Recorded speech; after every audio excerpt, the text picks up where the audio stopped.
Welcome to MOVI-C Cabinet and Decentralized VFDs 201. This is Session 6, Terminal Control. In this session, we're going to take a look at a very simple way to control a VFD using nothing but a few switches and a potentiometer. This mode, called terminal control or binary control, is very popular for simple applications.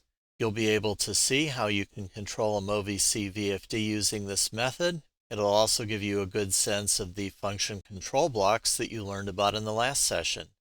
Let's begin with a brief review about digital signals. If you don't know this, listen closely. If you do, just put up with it for a minute or so.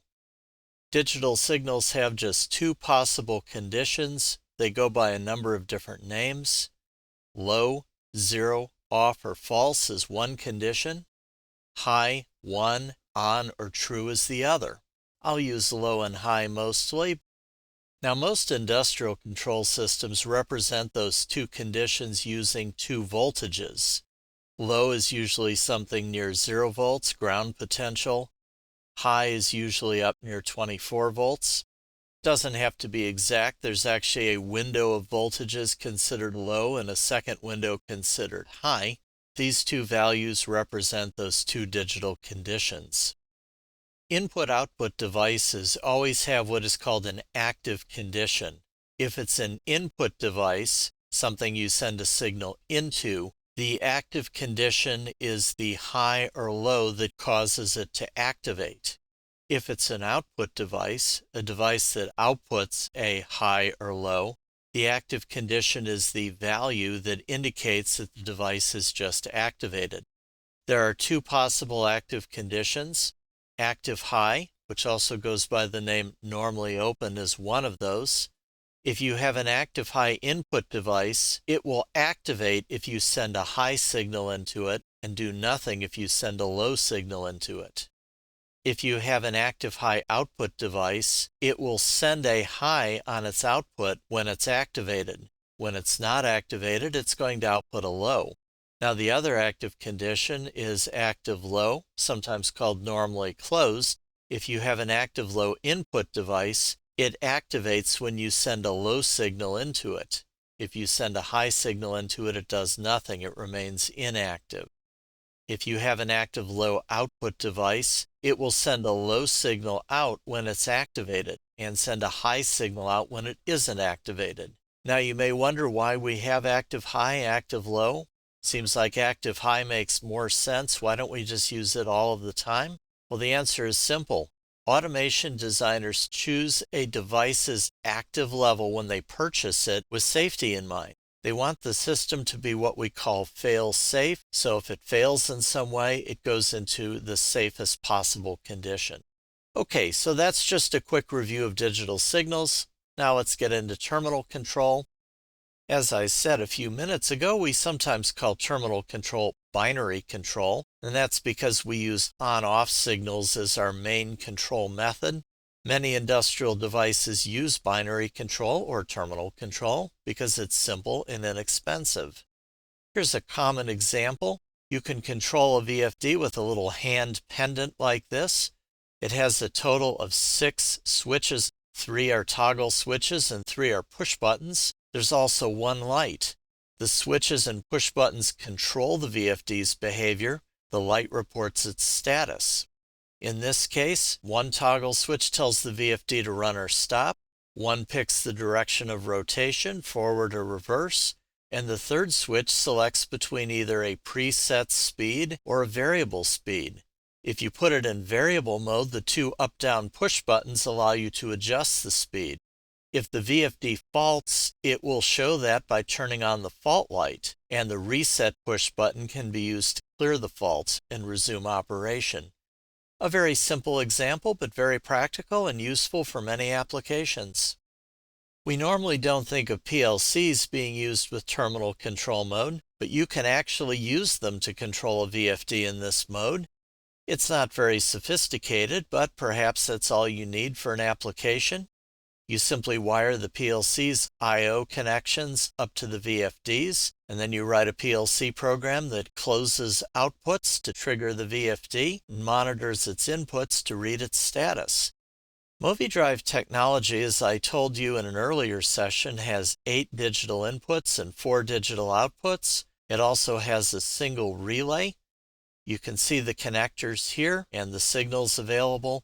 Notice also I'm showing you the limits of those signals below each one of those. Always be sure to keep voltages and currents within these ranges. And if you ever happen to forget about the I/O connections signals, simply look on the back of the cover and you'll see a handy diagram right there. Now, in some terminal control modes, we don't use a single digital signal to make things happen. We combine several digital inputs together to form a binary number. If you don't know how binary numbers work, I suggest you go on YouTube and look for a quick tutorial on it. It's not that complicated. Now, we're going to use it in our lab in this way. MOVI-C VFDs include 6 speed set points that you can set in MOVI-Suite. You can see them right here. They're called speed 1 through 6, and I've just set them to some arbitrary values in this example. In terminal control mode, you can select from these 6 speeds. So these are just fixed speeds that you set up in MOVI-Suite. You use the digital inputs to pick them. And the way you do this is you send in a 3-bit binary number by combining 3 digital signals together. So let's say we take digital inputs 1, 2, and 3, and they form that binary number. Digital input 3 is the most significant bit. Digital input 1 is the least significant. You send those 3 values in, and it picks from these 6 speeds. So, for example, if you want speed number 1, which is 250 RPM, you turn digital inputs 3, 2, and 1 to off, off, on, and that selects number 1. If you want speed 6, 1500 RPM, you set digital inputs 3, 2, and 1 to on, off, and that will give you that particular speed. Now perhaps you're wondering what happens if you select a 0 or a 7, all the switches off or all the switches on. Well, normally nothing happens because there isn't a speed 0 and a speed 7. But as we'll see in just a minute, you can use these 2 positions to do something special. And that is something called analog control. Analog control is something optional that you can do. In order to do it on a MOVI technology, you need to add an expansion card because the MOVI technology does not have an analog input built into it. The CIO21A expansion card adds 2 analog inputs to MOVI-C cabinet VFDs. The analog inputs, which is what we're concerned about here, can accept signals in 4 different ranges: 0 to positive 10 volts DC, negative 10 volts to positive 10 volts DC, or 0 to 20 milliamps of current, or 4 to 20 milliamps of current. Now, if you have this card installed in your VFD, you can wire up an analog control like a speed control potentiometer, and it can become an adjustable set point that you can select. Here's how you do it. You go into the page in MOVI-Suite where you set up the fixed set points, and right below basic settings you will see analog set point source. You can set this to an analog input on that card, for example analog input 2. And when you do that, a note will pop up below the fixed speed set points right here, and it will say that if you pick speed 0 or speed 7, the 2 that normally do nothing, it will use the analog input to control the motor. So what does the analog input do? Well, if it's configured to operate in voltage mode, it turns the voltage that comes in into a number telling you how many millivolts, 1/1000th of a volt, it's reading. So in my example here, I've connected up a 10K potentiometer to the analog input. I've wired it to positive 10 and minus 10, which is available on the connector. I've connected the potentiometer's wiper to the analog input. I'm using input number 2 here. Watch what happens when I rotate that knob. You see the voltage ranges from 0 up to about 10,000. That's 10,000 millivolts. And if I rotate the other way, it goes down to 0 and then goes in the negative direction to around negative 10,000 millivolts. Doesn't quite get there. That's very common. It won't necessarily go perfectly to plus or minus 10,000, but it should get pretty close. So those numbers can be used as set points. Now, that causes a little problem here because those raw numbers coming from the analog input probably aren't right for a set point. We're going to get a number between plus and minus 10,000 from our analog input. Let's say though our motor, which is in this case an asynchronous motor, has a speed range of only plus or minus 1800 RPM. What happens if I feed that in and use it as a set point? Well, it will work, but it won't work very well. When I feed a number in that goes from 0 to 10,000, when my motor gets to 1800 RPM, it's going to just hit its application limit and won't go any faster. So I'll keep turning the knob further and further and nothing more will happen. In other words, I'm not going to use most of my rotation range to control the motor. I'll turn the knob just a little bit and I'm going to hit my maximum speed. What do I do about this? Well, it's very simple. I've got to scale the values coming out of the analog input to match the motor's speed. I may also have to shift the values. I'm going to show you how to do this. It involves a little simple math, but it's not too painful. Let's say that I want to run my motor in bidirectional mode. That means that the knob will allow me to control it in both clockwise and counterclockwise directions. If I turn it clockwise, the motor will spin clockwise. If I turn it counterclockwise, the motor will spin counterclockwise. If the knob is in the middle, the motor will stop. All we have to do is we have to scale 10,000 down to 1800. We do this by calculating two values. First, we calculate what's called the motor span. That is the absolute numeric range at which it can run.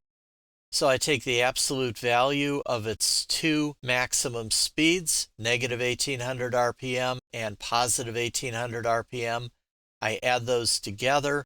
That gives me 3600 RPM. That's my motor span. I do the same thing for my analog input. I take positive and negative 10,000, take their absolute values, add them. That gives me 20,000. And then I calculate the scale factor. I take motor span divided by analog input span, 3600 divided by 20,000. And if I plug that into MOVI-C as a fraction, that'll be the scale factor that will make the analog input suitable to control the motor. And I'll mention here that scale factors must be in standard fraction form. You can't divide these two numbers and get a decimal value. MOVI-C does not accept decimal values. You use numerator-denominator format fractions. All right, now let's say I want to control my motor in one direction only. That's called unidirectional control. I need to do one extra thing. I need to calculate an offset in addition to that scale factor. So let's say I want to run my motor either 0 to 1800 RPM as I rotate the knob through its range, or 0 to minus 1800 RPM, counterclockwise rotation. So I'm only going to turn one direction. I'm going to use the whole range of the knob to do that. I calculate the analog input span just as we did before, gives us 20,000. I calculate the scale factor by taking the motor's maximum speed, 1800 RPM, divided by the analog input span, 20,000. That's the scale factor I plug in. Then I calculate an offset by taking 1/2 of the maximum speed. 1/2 of 1800 is 900. That's my offset. And I have to work out the sign for the offset. If I want to operate in the clockwise direction, I make it positive. If I want to run counterclockwise, I make it negative. All right, so where do I plug in all these numbers? Well, we go into MOVI-C, we go to the I/O card page. We go to the analog side of things, and first of all, we have to activate the input by picking its voltage range, which in this case is plus or minus 10 volts DC.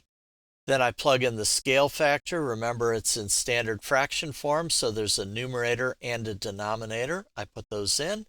If there's an offset, I put it in here, making sure the sign is correct. If I'm not using an offset, just set it to 0.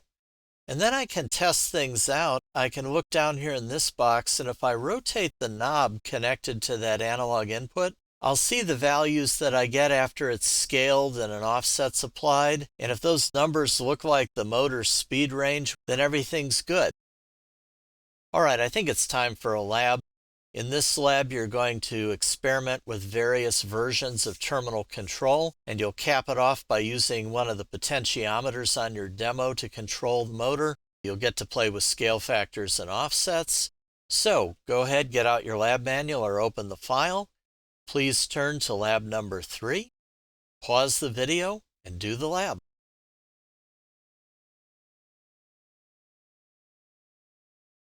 All right, I hope the lab went well for you. I'm now going to do a walkthrough so you can see how I do it. And if you're not doing the labs, this will give you a chance to see how they work. So let's go ahead and do our walkthrough. As you can see, I have lab 1-2 still open from our last lab, so I need to first of all change to a new file. I'm going to go up to More, pick Project, save Project As, and I'm going to just resave this as lab 3. We're going to operate our VFD in terminal control mode, and we're going to do it in 3 different ways. In each case, the first thing we have to do is assign the digital inputs to various control functions within the VFD. To do this, I need to get on the parameters screen, and I need to open the Inputs and Outputs submenu under the Functions menu and pick Basic Unit. And you can see over here I have my digital inputs 0 through 7. Of course, digital input 00 is permanently assigned to output stage enable or controller inhibit. Therefore, we can't change that to anything else. But the other inputs can certainly be changed, and we change these just by clicking the little control box in the corner, and that pops up a list of possible assignments. We have 2 tabs of assignments here. We have default selection. This list contains the most common things that people assign to the digital inputs. It's kind of a short list. Over here, extended selection is the master list of every possibility. It's rather big, so we don't really venture in there if we don't have to. Happily for this lab, everything we need to assign to the digital inputs is found under default selection. In our first version of terminal control, we're going to just jog our drive. We're not going to do any other kind of control. Jogging is controlled by function control block 20. What we need to do first of all is assign digital input 1 to function control block 20 to invoke jog mode.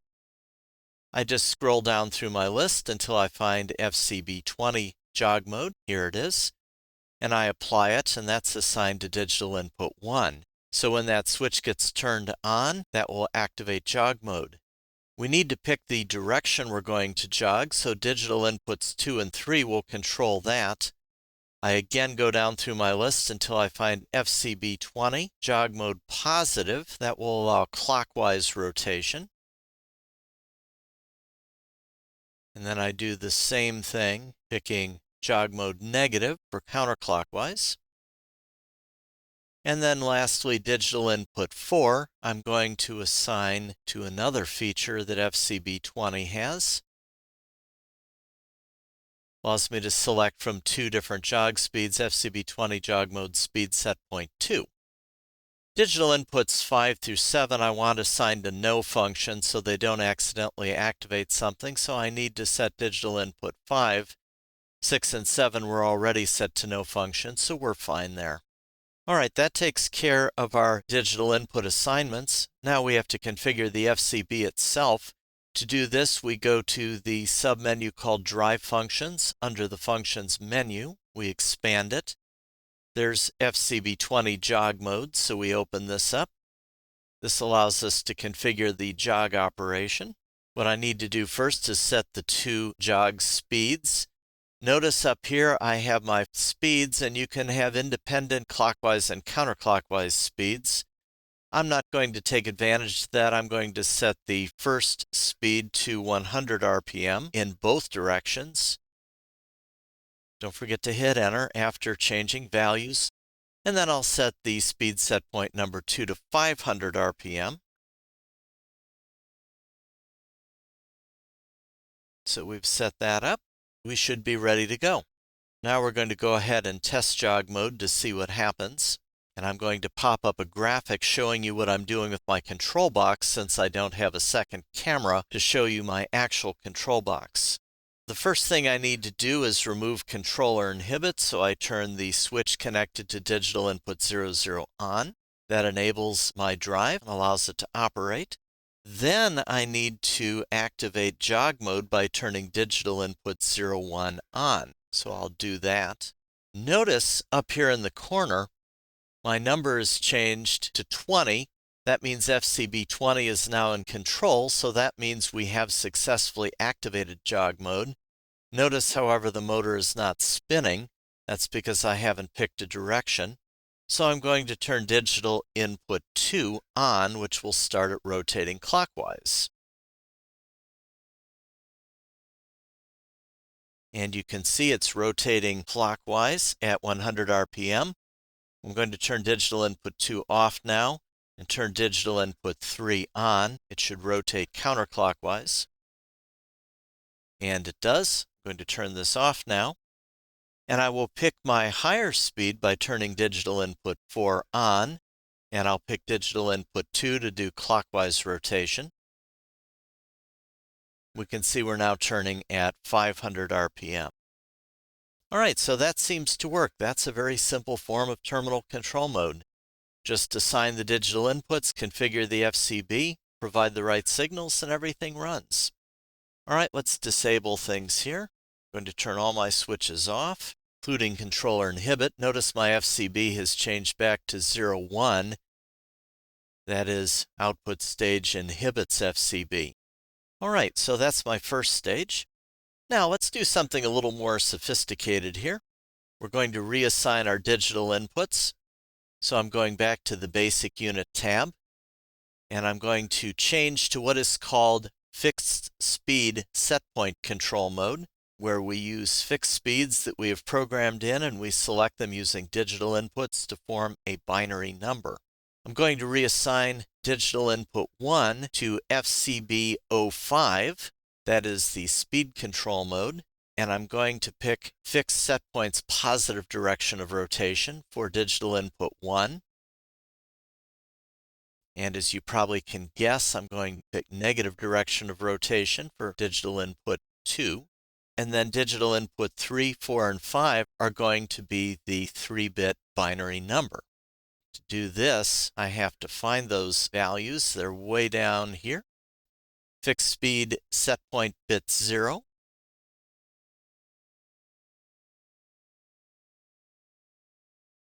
Bit 1 and bit 2. Everything else gets set to no function. So what will happen is if the switch connected to FCB5 gets turned on, and that's either digital input 1 or 2, it will activate the FCB automatically and pick the direction of rotation. The speed is going to come from that 3-bit binary number specified by digital input 3, 4, and 5. But we need to set up those speeds first. To do this, we go to the Set Points submenu under Functions and expand it, and we pick the Fixed Set Points settings page. Okay, now first thing we need to do is we need to confirm that the operating mode is unipolar fixed set point. In this mode, direction is selected with the digital inputs, so that is fine. Our speeds are right over here, and there are some default values already programmed, but I'm going to change these to the ones in my instruction. Speed 1 is fine, that is already correct. Speed 2 is supposed to be 250 RPM. Speed 3, 500. Speed 4, 750. Speed 5, 1000. Speed 6, 1500. All right, so I've got my speed selected. Now, in order to see if we're actually running at the desired speeds, I'm going to point you to a page under the Diagnostics menu that is kind of handy. We go to the Diagnostics menu under Process Values. We expand that submenu, and we pick Active Drivetrain. And right here, rotational speed will tell us what our motor is doing. So first thing I'm going to do is I'm going to remove controller inhibit by turning DI00 on. I'm going to pick a direction. We'll go clockwise, so I'll turn DI01 on. Notice that my FCB up here in the corner is changed to 5. That's speed control mode. But notice my rotational speed is just jumping around between very tiny values. That means the motor is not turning. So I need to pick a set point. I'm going to pick the first one, which is 150 RPM. To do this, I must provide the binary number 001. That means digital input 5 and 4 are off and digital input 3 is on. So I'll switch digital input 3 on, and you can see my speed has jumped to 150 RPM, and of course the motor's turning. So let's check the other speeds. I'm going to go through the binary sequence that counts up to 6. So here we go. We're on 1 right now. Going up to 2, 250 RPM looks good. 3, 500 RPM. 4, 750. 5, 1000. And 6, 1500. That works okay. I better check the other direction. I'm not going to go through all the speeds again. I'm just going to turn digital input 1 off and digital input 2 on. And you can see there it changed to minus 1500 RPM, so I think that works fine. We'll go ahead now and turn everything off, including controller inhibit. So that's a basic terminal control mode using some pre-programmed speeds within the VFD. Now perhaps you're wondering what would have happened if we had picked set points 0 or 7. After all, there are 8 patterns for a 3-bit binary number. We only use 6 of them. What would have happened if we had entered a set point of 0, 0, 0 on those 3 digital inputs, or 1, 1, 1? Well, let's see what happens. I'm going to remove controller inhibit. I'm going to activate FCB05 by turning digital input 1 on. Right now, my digital inputs 3, 4, and 5 are all 0. Notice the motor isn't turning. I'm going to turn all of them on. The motor is still not turning. All right, so apparently those values don't do anything. Well, that is sometimes true, but definitely not always true. Let me show you how we can actually put those to good use. First of all, I'm going to turn all my digital inputs off just so nothing happens while I'm making a few changes. What we're going to do is configure our VFD to use one of its analog inputs as a set point. Now, my VFD has an I/O expansion card that has 2 analog inputs. They're wired up to the potentiometers on my control box. So let's configure our VFD to use the potentiometer connected to analog input 2 as a set point. And we're going to set it up so if we pick either set point 0 or 7, instead of using a fixed speed, it will use the analog input to control the motor. All right, so how do we do that? Well, we have to do a number of things. First of all, we need to go back to our Inputs and Outputs submenu and pick I/O card. This is the expansion card that's installed in my VFD. I open this up, and this allows me to configure my analog inputs. So the first thing we need to do is activate analog input 2. That's its column right here. We need to take its function from no function to plus or minus 10 volt input. It's wired up to the potentiometer in such a way that it will see a voltage between minus 10 volts DC and positive 10 volts. So by configuring that, I activate the input. Now watch this box right here as I rotate the potentiometer. I'm going to turn it all the way counterclockwise, and you see we get a value that goes down to negative 9,971.72. It kind of jumps around a little bit, but roughly minus 10,000. And then I'll turn it all the way clockwise, and we go up to a value that's pretty close to positive 10,000. That's because the analog input is reading millivolts, and I've got this hooked up to a plus or minus 10 volt signal. So that's plus or minus 10,000 millivolts. All right, now if I try to use that directly to control my motor, it's not going to work very well. My motor's top speed is 4,500 RPM. So what's going to happen is we're only going to use about half the rotational range of our knob. That really isn't an optimal way to operate things. So what we need to do is scale this value and possibly add an offset so that it can control things properly. Now, this is kind of the sticky, complicated part of working with analog inputs. You've got to do some math to make it all work out. We're going to go through this step by step just to see how this works. Here's the process. First of all, we need to get our maximum and minimum values. Now, I've already done that by rotating the knob to both positions. I've written the values down. we have minus 9,972, and we have positive 9,932. These numbers do jump around a little bit. We don't have to be deadly accurate, but those are our two values. And what I need to do first is calculate the span. That's just the absolute numeric range that's possible between those two extremes. So to do this, I add those two numbers together without their signs. I take their absolute values. And I get 19,904. That is the span. All right, so to build a scaling factor, I go up here to the numerator and I enter my motor's maximum speed, 4,500 RPM. And then for the denominator, I enter the calculated span, 19,904. So I'm now going to be scaling my analog input value so that it should give me a value compatible with my motor speed when I rotate it through its full range. Let's check and see if it actually does this. I'm going to turn the knob all the way counterclockwise. We look in the scaled value box and we get minus 2,254. And then I rotate up to the maximum clockwise position, and I get 2,245. That doesn't seem quite right. But let me calculate my span again by adding those two numbers together without their signs, and I get 4,499. That actually is pretty good. That's my motor's range of speeds from 0 to 4,500 RPM.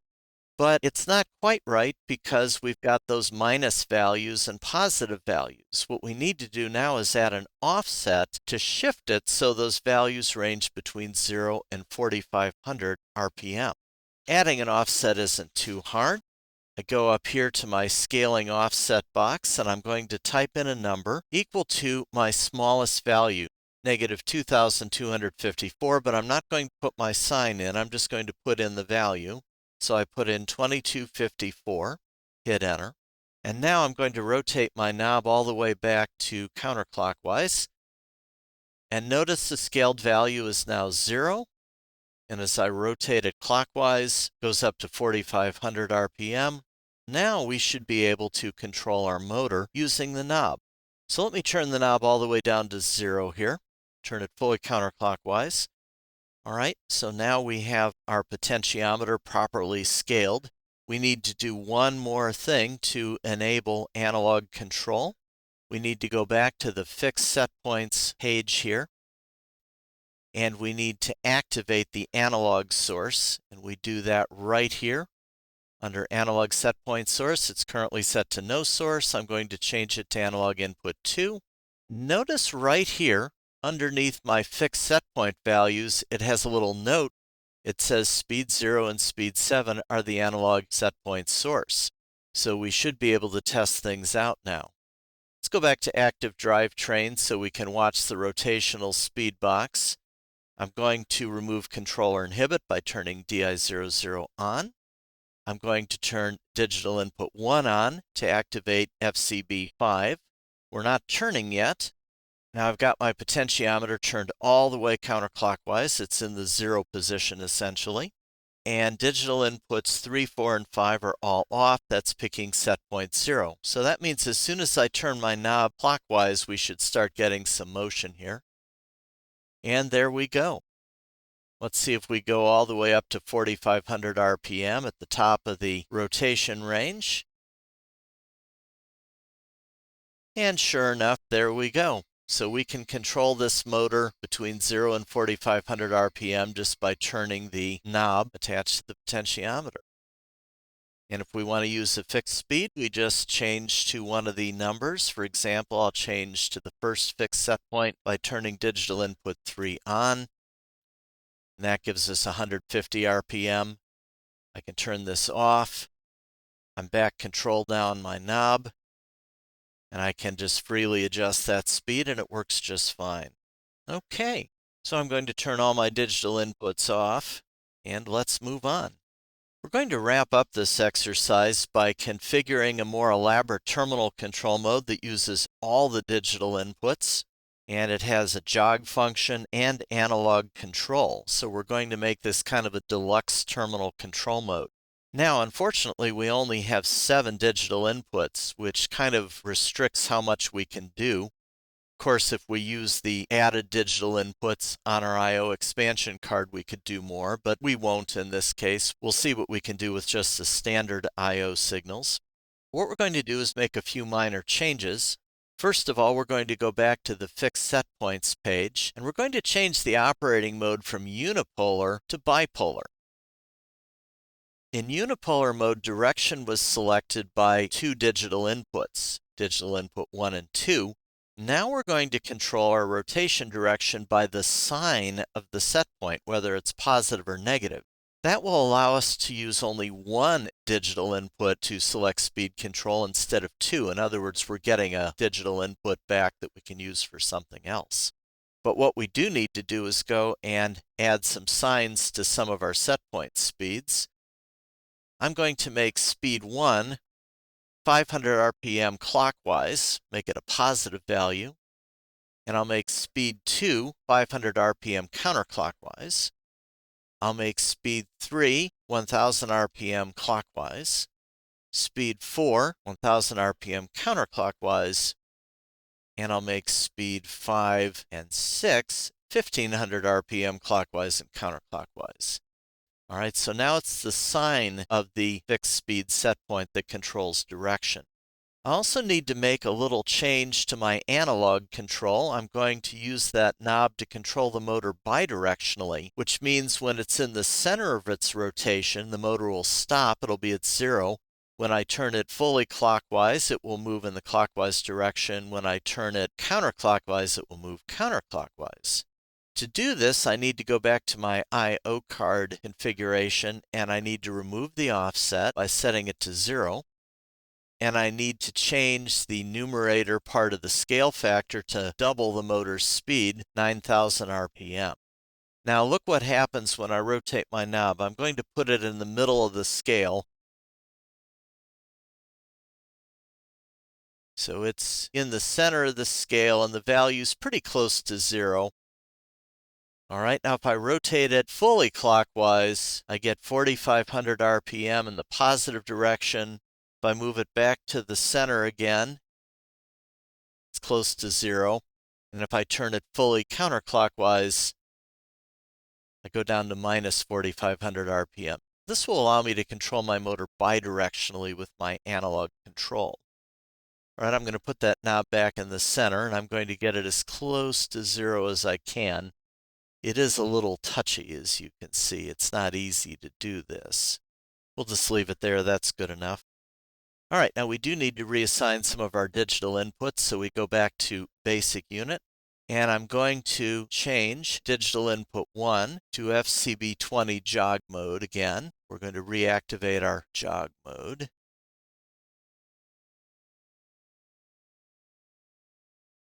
And I'm going to assign digital inputs 2 and 3 to control the jog mode direction. So I pick FCB20 positive and negative.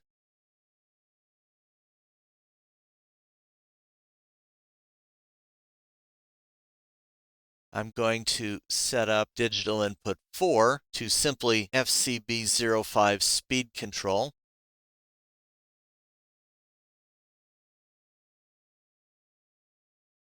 This is all that's necessary to activate speed control mode. I don't have to pick a direction because remember the sign of my set points controls that. And then lastly, I need to assign the last 3 digital inputs to bits 0, 1, and 2.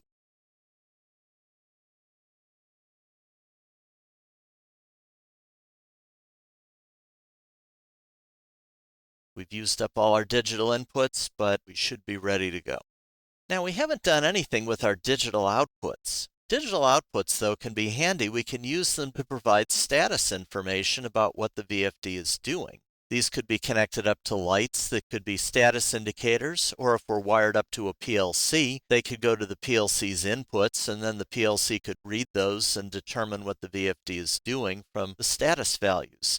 We assign our digital outputs right here, right next to digital inputs, and we can set these in just the same way to anything we want. So let's set up a few things.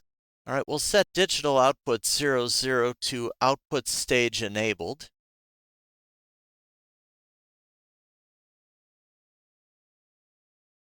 That'll tell us if the output stage is ready to run. We'll change digital output 1 to FCB20 jog mode active. That'll tell us if we're jogging.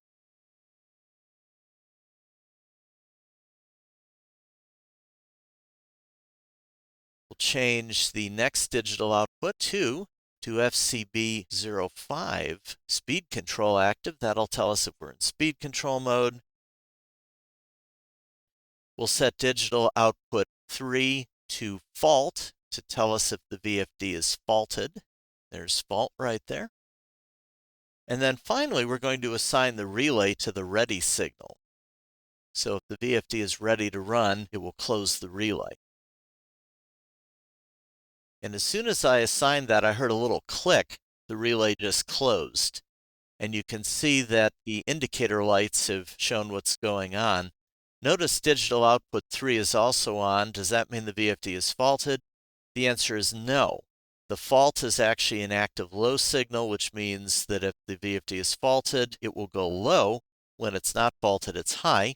So it's high right now because the VFD is perfectly happy. Everything else, though, is an active high signal, so notice they're all off. All right, so we're ready to do a little testing here. And what I suggest you do, since you can't see my control box, is watch this column right here as I operate my VFD and see what the outputs are doing and what they're reflecting. First thing we need to do is take off controller inhibit. I'm going to pick jog mode by turning digital input 1 on. And notice that FCB20 jog mode active's output turned on there. We'll go clockwise. And you can see we're spinning. Now I'll turn that off and we'll go counterclockwise. And that works just fine, so jog mode looks good. I'm going to turn off digital input 1 to remove jog mode, and I'm going to pick speed mode by turning digital input 4 on. Notice digital output 2 turned on to indicate we're in speed control mode. And my motor is slowly turning. That's because digital inputs 5, 6, and 7 are all set to 0, which means the potentiometer's in control, so we might as well test it out. I'll rotate it fully clockwise. And there we go. Now I'll go back near the middle, and I'll go counterclockwise, and you can see we're running in the other direction. And I'll put it back near the middle again. It's kind of tricky to bring it to a full stop. Let's pick one of our fixed set point values. I'll turn digital input 5 on. We're turning at 500 RPM. Let's go in the opposite direction by picking the next set point. I'll turn digital input 5 off and digital input 6 on. You can see we're running at 500 RPM counterclockwise because that's the set point with the minus sign. All right, let's test the next set point. I'll turn digital input 6 and 5 both on. That picks speed 3. We're going clockwise again. We'll pick speed 4. That's counterclockwise, same speed, opposite direction. 5 will be our highest speed clockwise and our highest speed counterclockwise. Looks like everything works just fine. I'm going to turn all my switches off here. So I hope you noticed how the indicators were changing as things were operating. And this is just a great example of how, using nothing but digital inputs and outputs, you can implement a fully useful control mode with your VFD. And that is it for this walkthrough. Hope you found that interesting. Before we cap off this session, I want to make a couple post-lab comments. When you were setting your IOs and assigning them to different digital inputs and outputs, as you saw, there was quite a list of choices. You may have noticed it, but if you didn't, there is a search box there. And instead of plowing through the list to find out what you need, you can simply type in some text into the search box, and it will show you everything that contains that text. That is a great way of narrowing down your choices a bit. So that's one suggestion for the future. The other is the I/O settings pages will show you the status of the inputs and outputs live. You can use this for testing. If you want to make sure your inputs are wired correctly, you can trigger them while looking at this page. If you look in the physical level column, the lights will turn on or off to show you what those inputs are doing. And if you want to confirm that an output is working correctly, you can look in its physical level column. It'll tell you what it's currently outputting, and you can check that your output devices are actually sensing that. So again, just a handy little tool. And with that, we end session number 6. In our next session, we're going to learn about something called ramps. They control how the VFD accelerates and decelerates. We're also going to learn about how you can stop the VFD. There are more ways to stop it than you might think. So something to look forward to. See you next time.